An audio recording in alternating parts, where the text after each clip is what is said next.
మాజీ మంత్రి పేర్ని నానిపై అయితే మచిలీపట్నంలోని ఇనదుగురు పోలీస్ స్టేషన్‌లో ఫిర్యాదైతే చేయటం జరిగింది.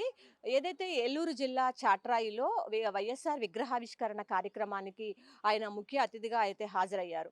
అయితే ఈ నేపథ్యంలో ఇటు సీఎం చంద్రబాబుతో పాటు డిప్యూటీ సీఎం పవన్ కళ్యాణ్ పైన ఆయన తీవ్ర స్థాయిలో వ్యాఖ్యలు చేశారు. కొంచెం పరుష పదజాలాన్నయితే వాడడం జరిగింది. సో, ఈ నేపథ్యంలో ఇటు టీడీపీ శ్రేణులు, జనసేన పార్టీ శ్రేణులైతే ఆగ్రహానికి గురయ్యారు.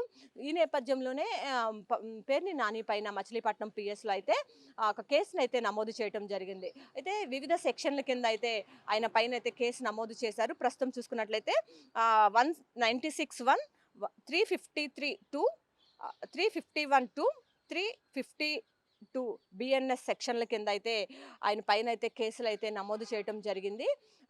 మొత్తానికి చూసుకున్నట్లయితే వైసీపీ పార్టీలో కొంచెం మీడియా ముందుకొచ్చి గళం విప్పి మాట్లాడుతున్న కీలకమైనటువంటి నేతల్లో పేర్ని నాని ఉన్నారు. అంతకుముందు కూడా చాలా సార్లు ఇటు పవన్ కళ్యాణ్ పైన కూడా ఎందుకంటే అదే పవన్ కళ్యాణ్‌కి సంబంధించినటువంటి సామాజిక వర్గమే కాబట్టి ఎప్పుడు ఆయన పైన వ్యాఖ్యలు చేయాలన్నా కూడా వైసీపీ ఎక్కువగా కూడా ఆయన్నే ఉపయోగిస్తా ఉంటది. సో, గతంలో కూడా పవన్ కళ్యాణ్ మీద ఆయన చాలా సార్లు కూడా తీవ్రమైనటువంటి వ్యాఖ్యలు చేశారు.